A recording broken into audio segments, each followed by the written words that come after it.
جب انسان کو یہ معلوم ہو گیا کہ وہی اس تمام کائنات کا رب ہے، تو پھر اس کو یہ پتہ چل گیا کہ بس اسی کی عبادت کرنی ہے، اسی کی عبادت کی جائے گی، اسی کی عبادت کرنی چاہیے،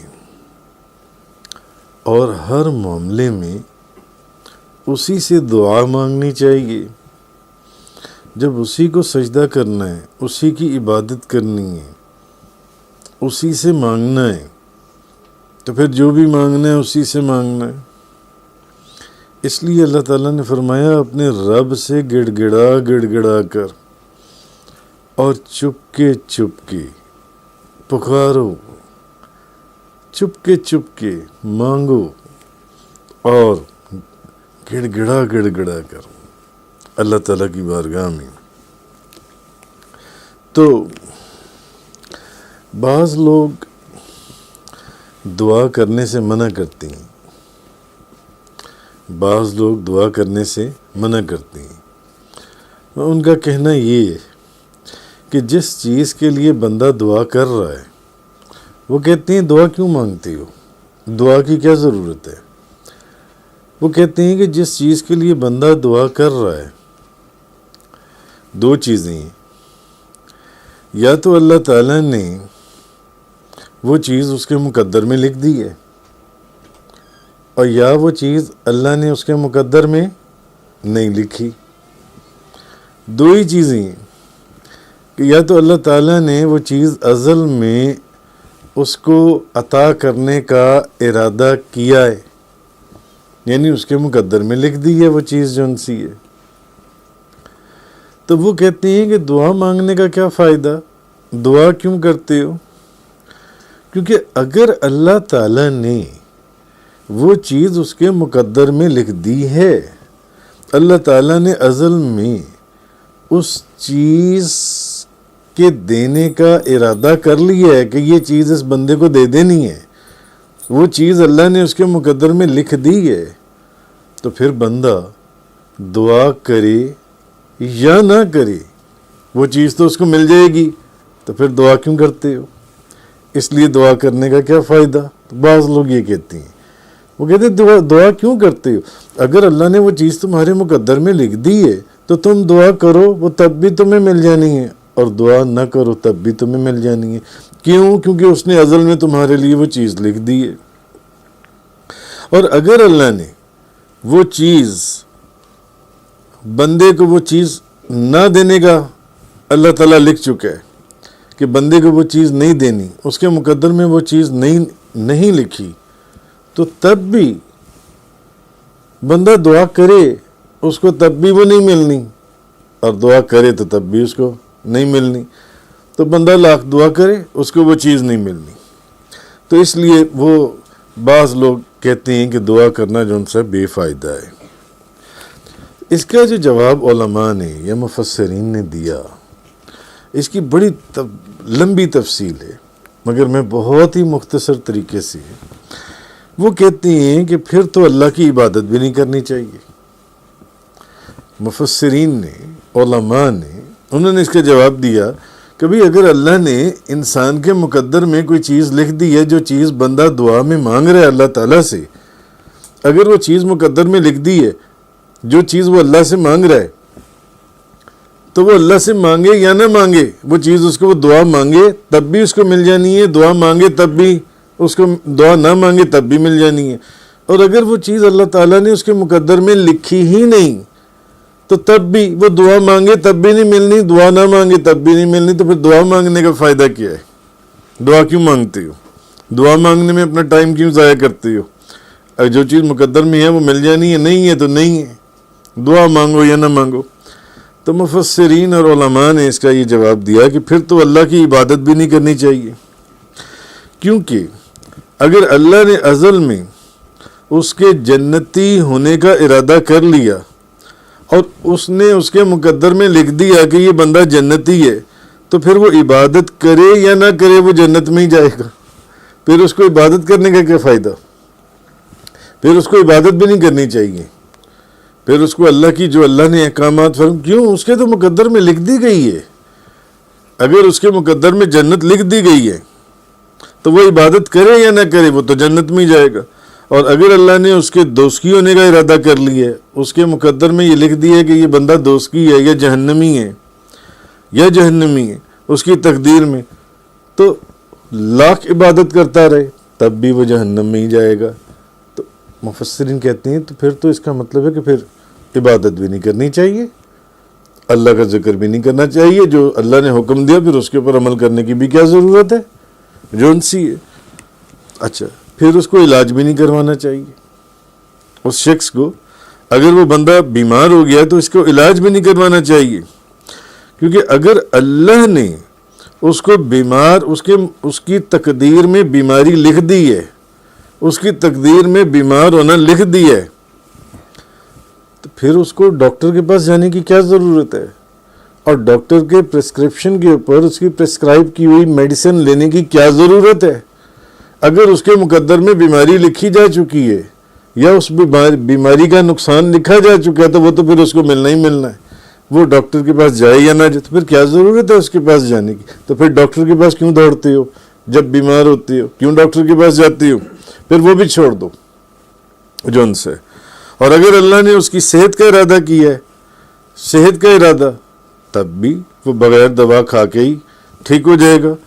تو اس طرح کی بے شمار مثالیں جو ان سے مفسرین نے وہ بے شمار مثالیں دی ہیں انسان کو سمجھانے کے لیے. اچھا, بعض لوگ یہ اعتراض کرتے ہیں کہ دعا مانگنے کا کیا فائدہ, مانگو نہ مانگو جو چیز مقدر میں ہے وہ تو ویسے ہی ہونی ہے. اچھا, بعض لوگ یہ اعتراض کرتے ہیں کہ بہت دفعہ بار بار دعا کرنے کے باوجود دعا قبول نہیں ہوتی تو پھر دعا مانگنے کا کیا فائدہ. وہ کہتے ہیں کہ نہیں, ایک تو وہ لوگ ہیں جو کہتے ہیں کہ نہیں, جو چیز مقدر میں لکھ دی گئی ہے وہ دعا مانگو یا نہ مانگو وہ تو ویسے ہی ہے, اگر نہیں ملنی تو نہیں ملنی دونوں صورتوں میں, اور اگر ملنی ہے تب بھی دونوں صورتوں میں دعا مانگو یا نہ مانگو وہ چیز نہیں ملے گی, اور اگر لکھ دی گئی ہے تو مل جائے گی, دعا مانگو یا نہ مانگو. تو بعض لوگ یہ بھی اعتراض کرتے ہیں کہ ہم بار بار دعا مانگتے ہیں مگر دعا قبول نہیں ہوتی تو پھر دعا مانگنے کا کیا فائدہ, جب دعا قبول ہی نہیں ہونی تو دعا مانگنے کا کیا فائدہ.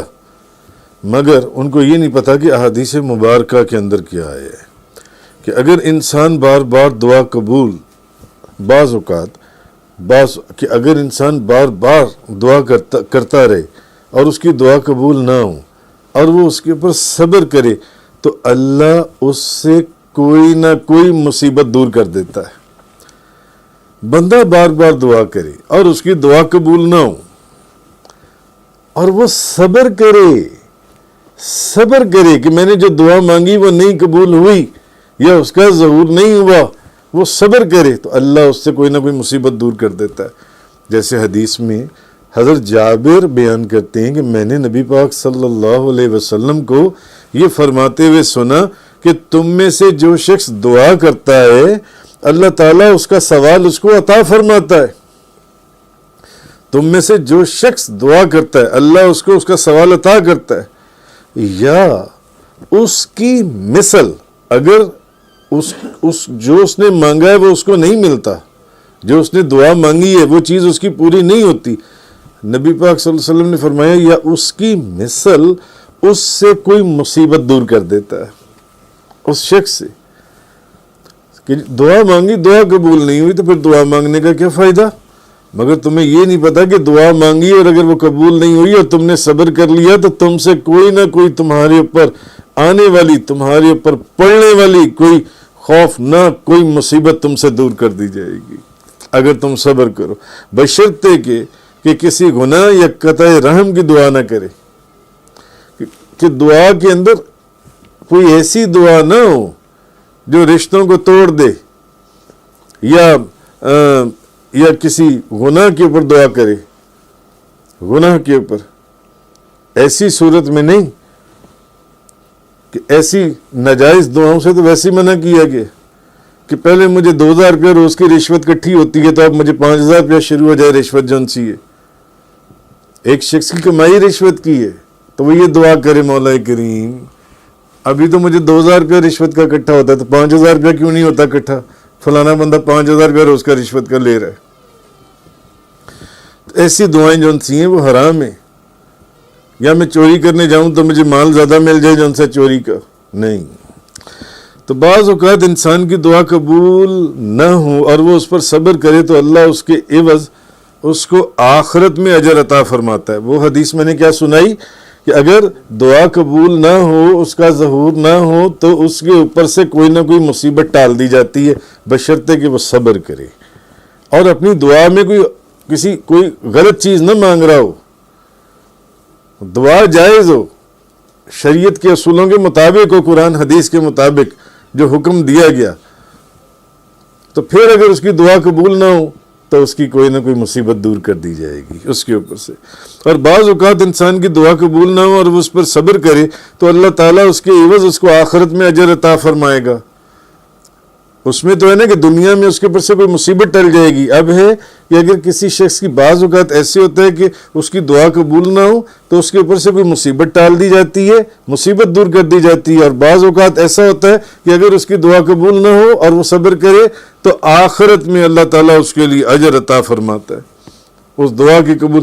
کہ اگر نہیں ہوئی اس کے عوض میں اس کو آخرت میں. حضرت ابو سعید بیان کرتے ہیں کہ اللہ کے رسول نے فرمایا، نبی پاک صلی اللہ علیہ وسلم، جو مسلمان ایسی دعا کرے جس میں گناہ نہ ہو، کہ وہ گناہ کی دعا مانگنی شروع کر دے اور نہ قطع رحم ہو، تو اللہ اس کو 3 چیزوں میں سے ایک چیز ضرور عطا فرماتا ہے.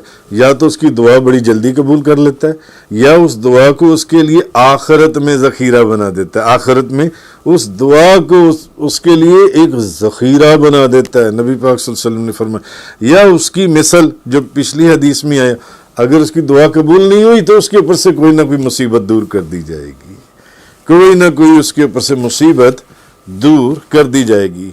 تو حضرت ثوبان رضی اللہ تعالیٰ عنہ بیان کرتے ہیں کہ تقدیر کو صرف دعا مسترد کر سکتی ہے.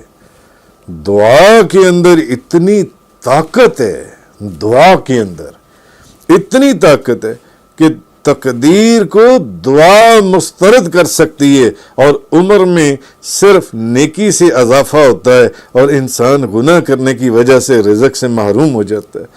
جو بندہ نیکی کرتا ہے اس کی عمر میں اضافہ ہوتا ہے، اور جو بندہ گناہ کرتا ہے اس کے رزق کو کم کر دیا جاتا ہے.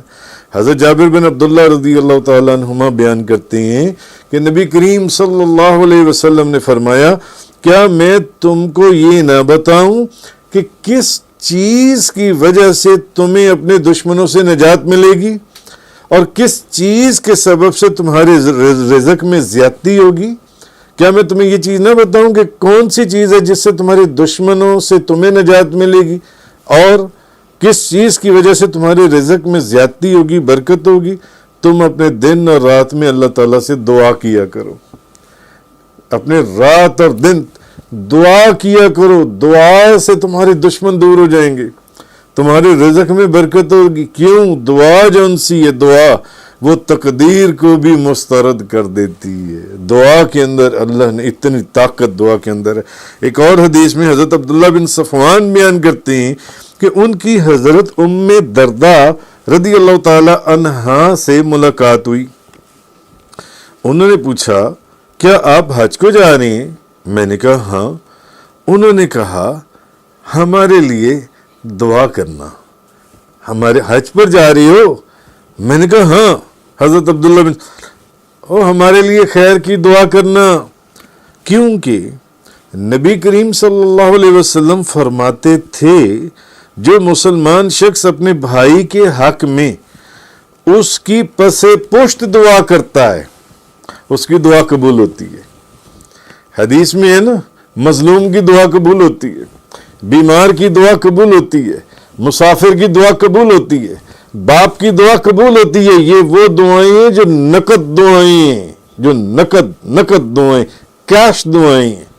باپ دعا کرے دعا قبول ہوتی ہے، کیونکہ باپ کی دعا اولاد کے حق میں ایسے ہے جیسے کہ ایک پیغمبر کی دعا اپنی امت کے حق میں.